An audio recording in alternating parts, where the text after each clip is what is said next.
You might walk into a church service and see it all. The incense, the bells, the beautiful, ornate vestments, this deep sense of ancient ritual. And you're thinking, okay, this is a Roman Catholic Mass. But then you find out, nope, it's Anglican. If that's ever happened to you, you've stumbled into the really fascinating world of Anglo Catholicism. And because they can seem so identical on the surface, it begs a really important question. And that's really the heart of what we're digging into here.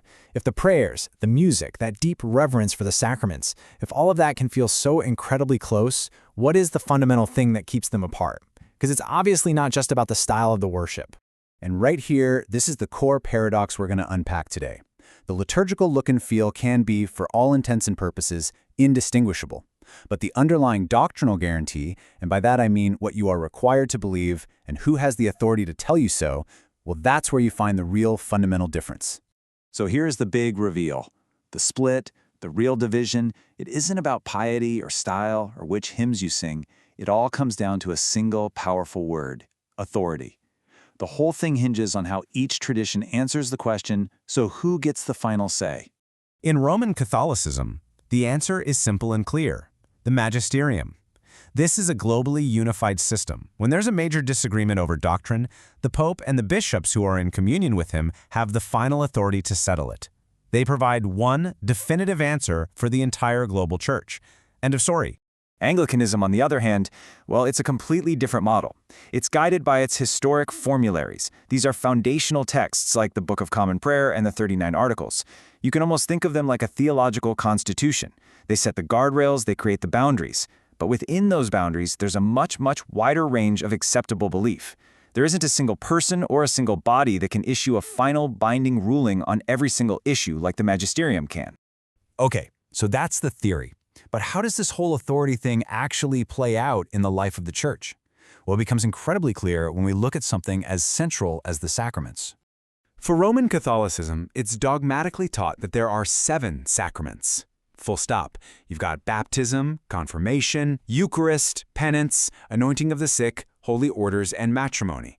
And the teaching is that all 7 were instituted by Christ and are, truly and properly, sacraments. No debate. Now, the classic Anglican approach is quite different. It's often described as a 2+5 model.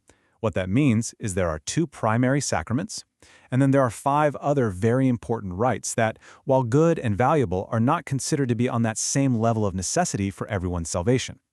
And this isn't just someone's opinion. It's spelled out directly in those foundational Anglican documents. They state there are 2 only, as generally necessary to salvation: baptism and the Eucharist, or the Supper of the Lord. The other 5, things like confirmation, penance, and so on, are often called sacraments, sure, but they're put in a distinct different category. And here is a perfect, practical example of how that works. Take confession, or the rite of reconciliation. In Anglicanism, there's a well-known saying for it: all may, some should, none must. It's a really valuable spiritual tool, and it's available to everyone. But you don't have to do it. Compare that to Roman Catholicism, where confession is required for mortal sins before you can receive communion. One is a pastoral option, the other is a necessity. That's the authority difference right there in practice. And that brings us right to the heart of Christian worship, the Eucharist. And this is where the 2 traditions get incredibly close in their belief, but the differences that remain, well, they're profound. So let's break this down. Both traditions absolutely affirm the real presence of Christ in the Eucharist, but Rome goes a step further and gives it a specific philosophical definition: transubstantiation, and it guarantees this belief through the magisterium. Anglo-Catholics also hold a very strong, very real belief in the real presence, but Anglicanism as a whole allows for a few different theological ways to explain it. So the core belief is there, but that mandatory single definition and that universal guarantee, they aren't. Okay, now we have to talk about what is, in very practical terms, the hard stop. It's the biggest roadblock in the relationship between these 2 churches, and it's the issue of holy orders, the ordained ministry of bishops, priests, and deacons. And there's really no way to sugarcoat this one. The disagreement is just stark. The Roman Catholic Church officially teaches that Anglican holy orders are not valid. From Rome's perspective, an Anglican priest is not a validly ordained priest in the same way a Catholic one is.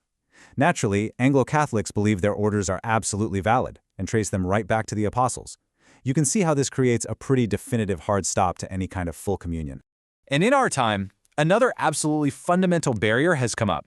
The Roman Catholic Church teaches that it doesn't even have the authority to ordain women to the priesthood. Meanwhile, many provinces in the Anglican Communion do, in fact, ordain women. This difference, again, rooted right back in that core issue of authority, creates another gap that, from the Roman Catholic viewpoint, is just unbridgeable.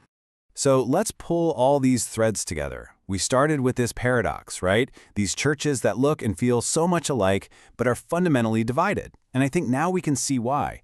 It's about having the same Catholic instincts, the same desires in worship, but operating inside two totally different systems of authority.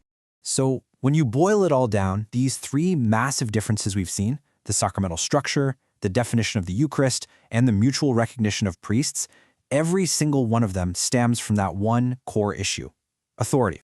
And this right here is the ultimate takeaway. It's a fascinating irony. Anglo-Catholicism as a movement can thrive and look so much like Roman Catholicism precisely because the Anglican system allows for that kind of theological diversity. There's no single voice, no magisterium to say, no, you can't believe that. But that very same freedom, that lack of a single binding authority, is the exact thing that fundamentally divides it from Rome. And that leaves us with a really big question to chew on. When an individual's personal belief, their piety, and their actual practice of worship can align so closely across these two traditions, how much weight should we really give to the official structures of authority that keep them apart? It's a question that gets to the very nature of what it means to be the Church.